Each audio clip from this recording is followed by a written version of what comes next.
considere as seguintes informações. Os sistemas de computadores estão expostos a um tipo de código malicioso, malware, que impede o acesso ao equipamento infectado e torna inacessíveis os dados armazenados no equipamento, geralmente usando criptografia, seguido de uma exigência de pagamento de resgate para restabelecer o acesso ao usuário proprietário. Com base no exposto acima, o malware descrito é do tipo letra A, ransomware, letra B, spyware, letra C, screenloggers, letra D, phishing. E aí, pessoal, qual dessas alternativas é a correta para essa questão? Para fazer essa análise, vamos entender o significado específico de um desses programas maliciosos ali citados, que é o ransomware, porque o termo ransom significa resgate. Portanto, o ransomware é um programa malicioso, mas é um programa que cobra resgate. E como é que funciona esse ransomware? Vamos observar o texto teórico. É o programa que vai tornar inacessível os dados armazenados em um determinado equipamento, geralmente se utilizando de criptografia, o que exige o pagamento de um resgate, que é o ransom, para restabelecer o acesso do usuário. E basicamente funciona assim. Esse pedido de resgate pede para o usuário realizar uma transferência em algum tipo de moeda virtual, como o caso do Bitcoin, para que esse pagamento do resgate seja mais difícil de rastrear, tanto o pagamento quanto o recebimento.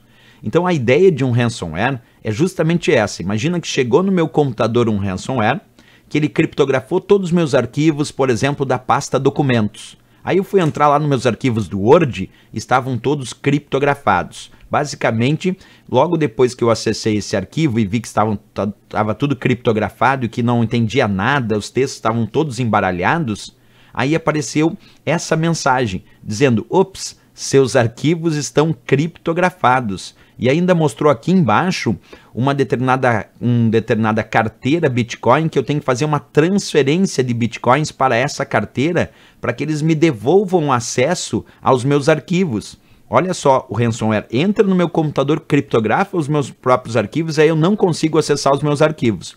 Logo depois vem um pedido de resgate, pedindo para pagar esse resgate em Bitcoin, para aí sim eu ter de volta acesso aos meus próprios arquivos. Essa é a ideia do ransomware, um programa que cobra resgate.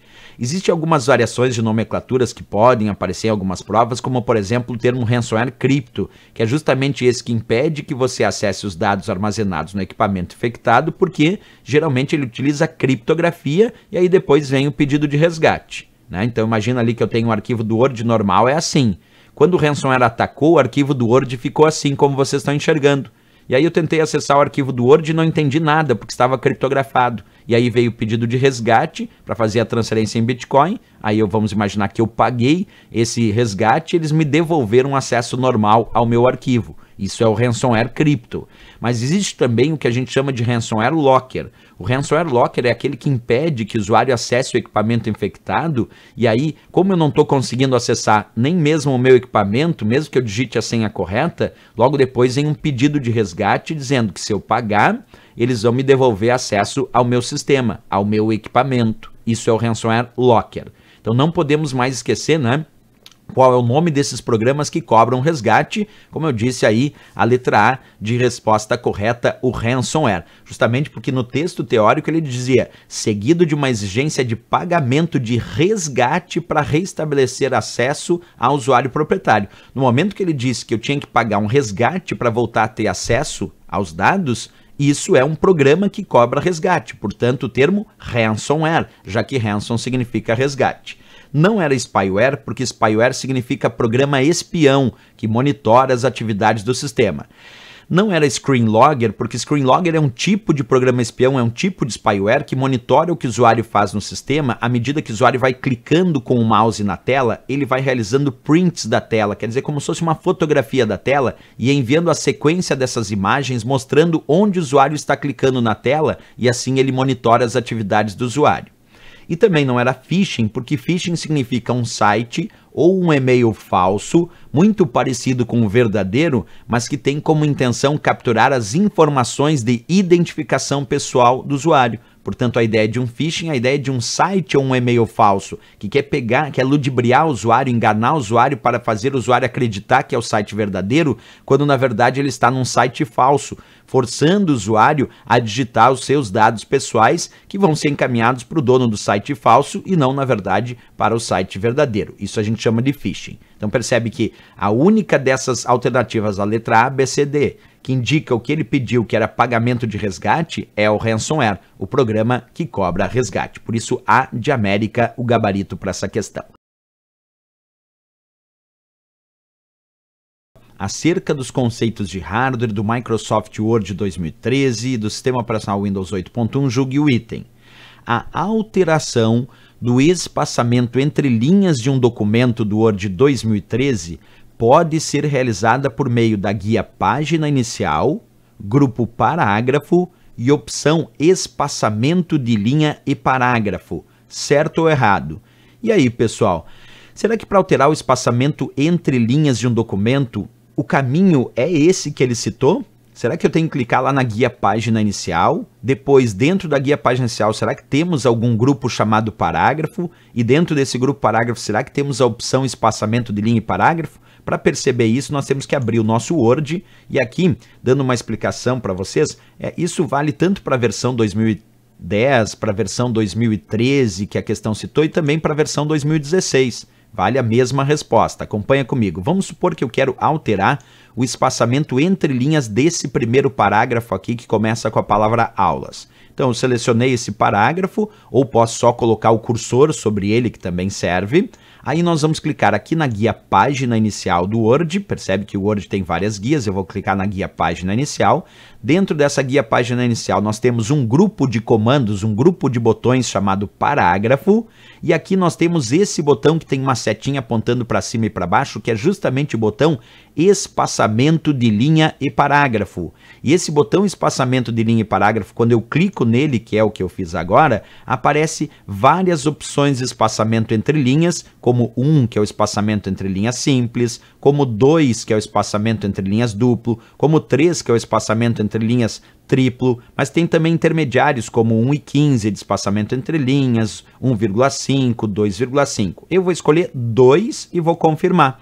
Percebe que com esse caminho, clicando na guia página inicial do Word, dentro do grupo parágrafo, eu encontrei de fato um botão chamado espaçamento de linha e parágrafo, que me permite não só alterar o espaçamento entre linhas, que é o que eu fiz e que é o que a questão pediu, mas aqui eu também poderia adicionar ou remover espaço antes do parágrafo, ou ainda adicionar ou remover espaço depois do parágrafo. Quer dizer, além de alterar o próprio espaçamento entre linhas, esse botão me permite alterar o espaçamento que existe antes ou o espaçamento que existe depois de um parágrafo. Eu vou voltar aqui e colocar o espaçamento entre linhas 1, que é o espaçamento entre linhas simples, ou botar 1 e 15, ali também podemos alterar isso, certo? Uma outra dica para alterar esse mesmo espaçamento entre linhas é clicar aqui no ícone que aparece no canto inferior à direita do grupo parágrafo, porque quando nós clicamos nesse ícone, ele vai exibir a caixa de diálogo de formatação de parágrafo, e aqui eu também posso alterar o espaçamento entre linhas, simples, 1,5, duplo e assim por diante, além de também poder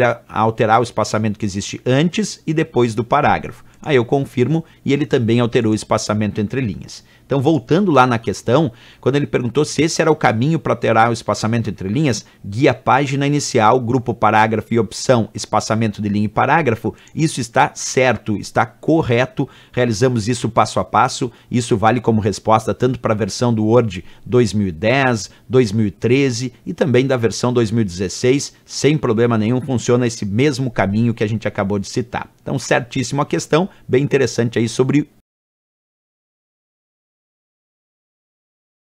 A questão diz o seguinte: acerca dos conceitos de hardware do Microsoft Word 2013 e do sistema operacional Windows 8.1, julgue o item. O barramento PCI Express não suporta a instalação de placas aceleradoras gráficas, certo ou errado? Pessoal, o que é o barramento PCI Express? O barramento PCI Express é um barramento que aparece na forma de slots lá na placa-mãe, que serve para conectar diversos tipos de placas de expansão. Entre essas placas, nós podemos sim conectar as placas de vídeo, que são as chamadas placas aceleradoras gráficas, porque produzem um acelerar no render ou um acelerar nas imagens que vão aparecer na tela do computador, quer dizer, acelera o processamento relacionados às imagens que vão aparecer na tela do computador. Então deixa eu mostrar primeiro isso para vocês. Aqui nós temos uma placa-mãe e aqui eu mostro para vocês vários slots. Os slots são os encaixes da placa-mãe para conectar placas de expansão. Por exemplo, eu tenho aqui esses slots em azul, que são slots PCI Express. Esses slots PCI Express permitem a conexão de vários tipos de placa, hoje em dia as mais diversas, placas de vídeo, placa de rede, placa de som, entre outras. E é hoje considerado um dos barramentos mais rápidos para a conexão de placas de expansão. Esse PCI Express, agora vocês vão ver aqui a placa-mãe de cima, eu vou destacar, ó, esse aqui é o conector PCI Express dessa placa-mãe. É aqui que eu posso sim conectar outras placas de expansão, como por exemplo uma placa de vídeo. E essa placa de vídeo que eu vou conectar nesta placa, nesse slot da placa-mãe. Então essa placa de vídeo que eu vou conectar nesse slot PCI Express da placa-mãe é uma placa aceleradora gráfica, porque essa placa de vídeo tem processador próprio para acelerar o processamento relacionados às imagens que vão aparecer na tela do computador. Então, quando a gente volta para a questão e ele diz o barramento PCI Express não suporta a instalação de placas aceleradoras gráficas, é claro que está errado, porque ele suporta sim. Aliás, hoje em dia, um dos principais padrões para conexão de placas de vídeo, isto é, placas aceleradoras gráficas na placa-mãe, são os slots PCI Express. E esses slots PCI Express, eles pertencem ao chamado barramento PCI Express. É claro que não é o único, né? Quando me perguntam, professor, mas existem outros slots na placa-mãe? Claro que sim, ó. Aqui eu tenho slots PCI, que é um padrão mais antigo, tenho aqui o slot PCI Express, tenho os slots SATA para conectar unidades de armazenamento como unidades de disco rígido, os SSDs, unidades de DVD, tenho aqui os slots para memória RAM, que é onde eu conecto os pentes, as placas, os módulos de memória RAM. Nessa placa-mãe ainda aparece um slot bem antigo chamado IDE, que era utilizado há muitos anos atrás como um padrão para conexão de unidades de disco rígido. Hoje em dia já caiu em desuso. Mas é isso que eu quero mostrar para vocês. Numa placa-mãe nós temos vários slots, entre eles o do barramento PCI Express, muito utilizado para conectar placas aceleradoras gráficas. Por isso, errado a questão, certo deveria dizer que ele suporta sim e é muito utilizado para a instalação de placas aceleradoras gráficas.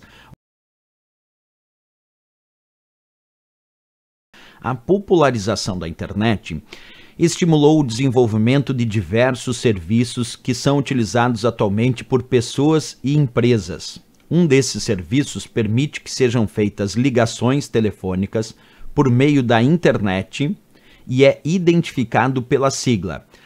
Letra A, VoIP, letra B, DNS, letra C, IMAP, letra D, ADSL e a letra E, TCP/IP.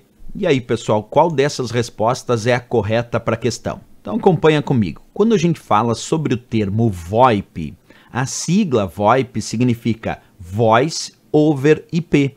Traduzindo para o português seria voz sobre IP. E já que IP significa o protocolo da internet, numa tradução mais literal ainda seria voz sobre o protocolo da internet. Significa dizer que quando montamos verdadeiros sistemas de telefonia, sistemas de transmissão de voz, só que não a telefonia tradicional, e sim uma telefonia sobre a arquitetura IP, sobre a arquitetura da internet, quer dizer, serviço de transmissão de voz, imitando sistemas de telefonia, só que dentro da arquitetura da internet. Aí nós vamos chamar esses serviços de serviços VoIP. E outra coisa interessante é que os serviços VoIP já existem há muito tempo. Alguns se tornaram emblemáticos porque ficaram muito populares, como é o caso do Skype, que foi um dos primeiros sistemas VoIP a se popularizar e as pessoas começaram a realizar ligações não mais com o sistema de telefonia tradicional, e sim sobre a arquitetura da internet, voz sobre o IP.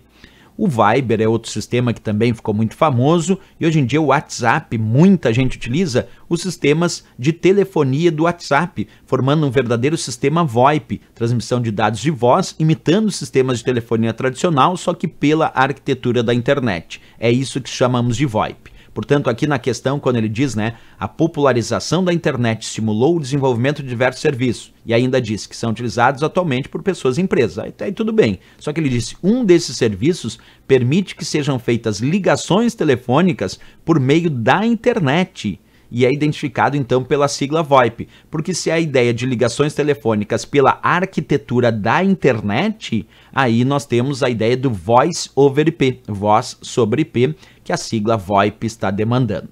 Valeu, pessoal? Agora, por que não a letra B? Porque DNS é o sistema de nome de domínios e é para converter URLs digitadas como endereços de domínio em IP para localizar onde se encontra o recurso. Por que não IMAP? Porque IMAP é um protocolo para acesso às mensagens de e-mail, para recebimento das mensagens de e-mail. A DSL é um padrão de conexão à internet e TCP/IP significa protocolo de controle de transmissão e IP, o protocolo da internet. Essa é o conjunto de protocolos base para a comunicação de dados na internet, conhecido como conjunto TCP/IP, forma base de comunicação de dados na internet. Mas quando ele falou imitando a ideia de ligações telefônicas por meio da internet, sem dúvida nenhuma a resposta aqui foi VoIP, voz sobre IP. Beleza, pessoal? Assinale a alternativa correta sobre a extensão que representa o Impress do pacote LibreOffice. Letra A, .odt, letra B, .ods, letra C, .doc, letra D, .odp e a letra E, .xlsx. E aí, pessoal, qual é a extensão que representa o programa chamado Impress do pacote LibreOffice? Bem, para quem não conhece, observa a imagem, eu estou mostrando para vocês aí na tela, o programa chamado LibreOffice Impress, que é um editor de apresentação de slides muito parecido com o PowerPoint. Por exemplo, eu vou aqui iniciar a minha apresentação de slides, começar a construção da minha apresentação de slides, construindo o meu primeiro slide, onde eu vou digitar o título Aulas. Vamos botar aqui o subtítulo Informática. Depois eu posso ir inserindo novos slides na minha apresentação. Para isso eu tenho um botão aqui chamado Slide, que eu clico, surge agora o meu slide 2, e assim eu vou construindo novos slides aqui na minha apresentação. Vou botar ali cursos. Aí posso também aqui clicar para digitar outros textos ou até colocar elementos gráficos, como por exemplo tabelas, desenhos, imagens, vários itens. Quer dizer, eu vou construindo a minha apresentação. Aí depois que eu construo a minha apresentação de slides, eu desejo salvar ela. E para isso eu vou clicar aqui nesse disquetezinho, que é o comando salvar. Ele vai exibir então uma caixa de diálogo chamada salvar como, para que eu possa dizer qual é o nome que eu quero dar para esse arquivo. Então aqui de sem título 1, eu vou chamar esse arquivo aqui de teclado e livro. Teclado livro é o nome do arquivo que eu vou dar. Como eu não alterei nada no tipo, deixei com o tipo padrão, quer dizer, com a extensão padrão para salvar os arquivos do LibreOffice Impress, percebe que se eu deixar no padrão, ele vai salvar com a extensão ODP. ODP de Open Document Presentation, quer dizer, uma apresentação baseada em formato de documento aberto, já que o LibreOffice é um programa baseado no conceito de software livre e ele tem o seu código fonte aberto.